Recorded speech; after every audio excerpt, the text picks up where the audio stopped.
that the White House is eventually going to land on is Trump didn't know. He simply didn't know.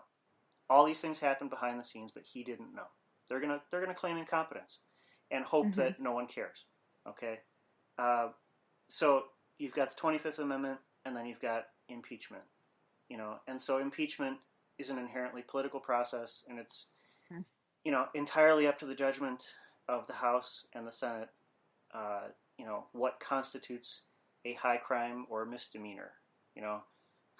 I mean, if it's not what's happened already, who knows? Like, what's it going to take, right? But those are the only two options, right? That there's. Do you think he could resign? What percentage of likelihood do you think that he would resign?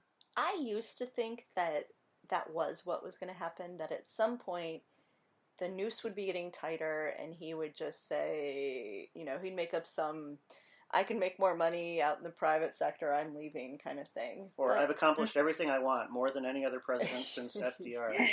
Now it's time for me to leave and do better things. But now I just wonder if there's any chance of that, because I think he wants to hang on to this pardon power. And I also literally think he thinks he's done nothing wrong. I would say more than 0, but less than 1.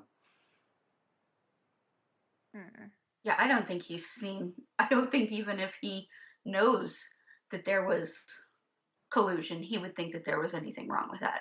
Yeah.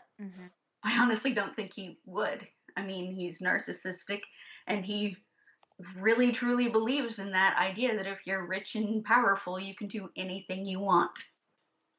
Well, from a philosophy perspective, I get the impression that he's sort of an ends justifies the means ethical theorist. And so whatever means it took to get to the end of him being in power are justifiable, because he is going to win so much that we'll be tired of winning, and so on and so forth. So if he is cognizant of it, he does not care about it. If he's not cognizant of wrongdoing, well, then there's that. But I don't think he cares. I think him being in power is the end in itself, and there's nothing he will do willingly to surrender it. Absolutely not. So I still think impeachment is less than a 1 in 4 shot right now, frankly. Do you think that changes if the Democrats take the House? I think it does, but they're not going to get 67 votes in the Senate, And so, first of all, the Democrats taking the House, I would give less than a 50% chance right now, given their history of royally screwing up every possible chance of victory they've ever had. But if they were to, they might be able to get impeachment through the House. I don't think they get through the Senate. I think it would be like a Bill Clinton situation, where unless there is this smoking gun, recording or something that they can just play on a loop on the news that embarrasses them into action. That's my take. I want to go back to something that Matthew said earlier. He sort of made an allusion to Watergate. Do we think that there is a historical precedent for this? Do we see any parallels between Watergate or Iran-Contra, or is this just its own thing?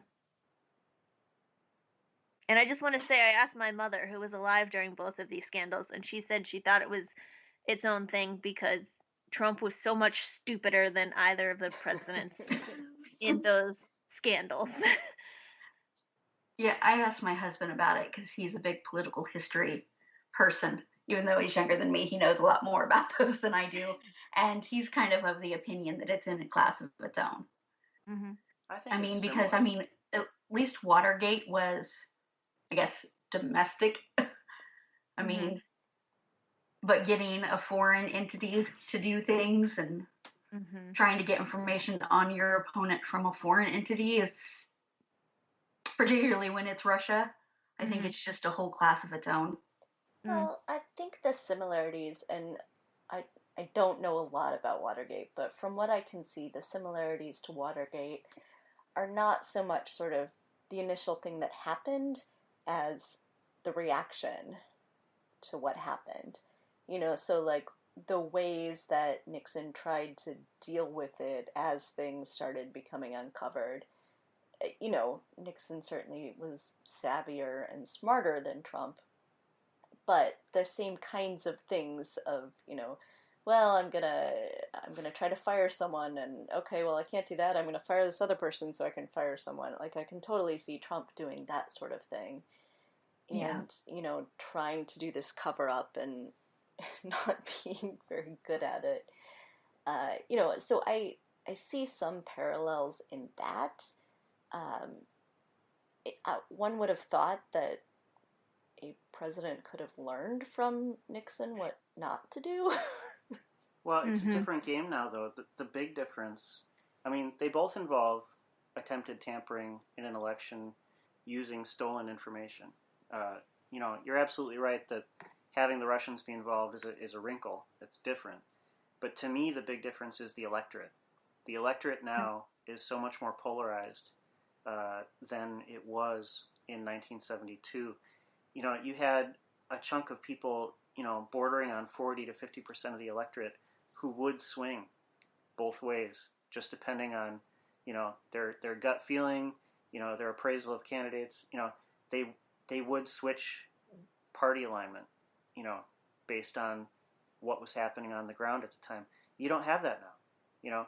Now you've got a 20% chunk, maybe, who are willing to do that, and then you've got 40 on either side who just, we could run Satan himself and I would still vote for him because I hate the other guys so much, right? And when you have a situation like that, it's much less likely that there's going to be overwhelming public pressure to remove somebody. When you have moderates who are willing to see both sides, public pressure can build. And so the Republican portion of Congress was willing to impeach and convict. And that's why Nixon resigned. Trump probably will just roll the dice and say, you know what? I don't think the GOP Congress is going to do it because not enough people on the ground are actually pushing for this. If 60% want me out, that means 40% want me to stay. I'll just roll the dice and say that those 60% will never align in enough of one direction to boot me. Screw them. I will say it's interesting to look back at the polling from then. The polling in 1972 wasn't great. It wasn't like we have polling today. But when Nixon resigned, he did still have a 25% approval rating. And right now, Trump's approval rating is in the mid to high 30s. So really, we're only 10 percentage points away. But I think it was really interesting how you pointed out that the Congress was more willing in Watergate to convict. I think that's a really good point. I think Republicans in Congress are less willing to convict, not because they don't think that he is a problem or that he is a bad person, but because they are willing to put up with him in order to get things done. Yeah, they don't have to. They're not going to suffer electoral consequences in all of their safe districts, all their gerrymandered, situations. And senators are, of course, different because those are statewide. But they've so effectively chopped up the electorate into these, groups that they can rely on that, that there's much less pressure. They don't have to appeal to some sort of common decency, or basic social contract, sort of acknowledgement of what's right and what's wrong. So, who's to say? Well, on that note, we should probably move on to fake news. Yay, it's the fake news section. Well, you can just go back 2 days, right? Fake news. 2 days was a big fake news dump. Yeah. Fake news. It's back in the news. As we all here remember, last week there was a bunch of hay made over some sort of controversy that was made up with like the Clintons and uranium or something. I couldn't follow it, but Fox News sure could. And so there was a lot of talk about that on the right. Is that fake news? What's the definition of fake news? Let's start with that. Well, so I think there's a few different kinds of things that we lump together when we're talking about fake news. Mm-hmm. So one thing would be just completely made up story that's put out there maliciously. Mm-hmm. That's put out there with the intent to mislead the public.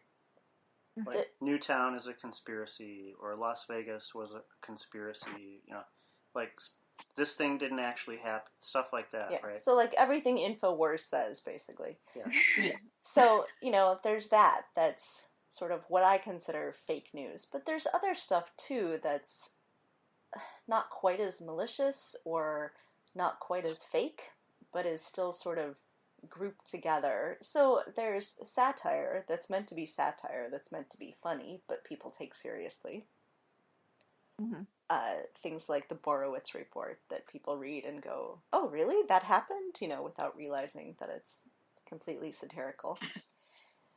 There's times when there's a story that's circulated again that's actually 2 or 3 years old and has nothing to do with current events. And people sort of recirculating it, either because they just don't look at the date and don't realize that actually this happened years ago, or because someone slaps a new date on it to try to mislead people. Mm-hmm. There's plenty of things where the story itself might be more or less true, but the headline is totally misleading. And all anybody looks at is the headline. And they share the headline around and then, never bother to actually investigate the story. So, there's a lot of different kinds of things. So this uranium deal, there are elements of it that are true. They seem to have gotten the timeline mixed up, as far as I can tell. And mixing up the timeline sort of makes the whole story not hang together the way it's meant to hang together. So this attempt at conspiracy only works if you don't look too closely. I'd like to add another category of fake news, and that is the evolution of opinion columns into sort of the primary thing that people share at this point on social media.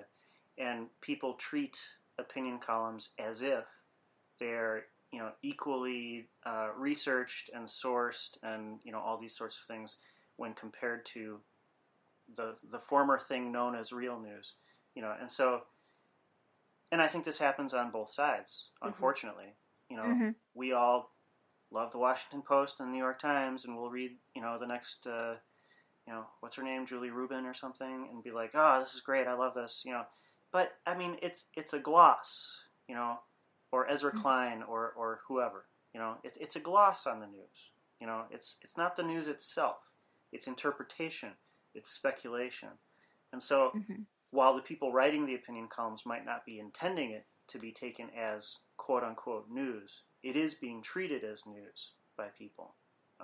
And so, if we're going to talk about categories of fake news, I feel like the opinion column treated as fact is something that has to be considered too. I like that you pointed out that it happens on both sides of the aisle, because I think that's one thing that's really interesting to me about fake news, is that it's one of the few things that really crosses the partisan divide. I have some relatives and I love them dearly, and they are very liberal, and they sometimes share things from less than reputable sources, and so do people I know who are very conservative. So it's not really something that you can say is only a problem on the right. Yeah, I think that's true. One thing I will note about that, though, is that on the right, you have the actual president of the United States sharing fake news.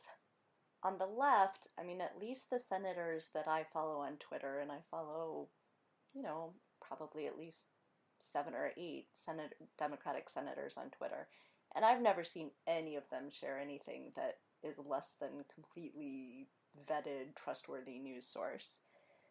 So it's definitely true that, just regular people on both sides of the political divide are sharing all sorts of crazy stories.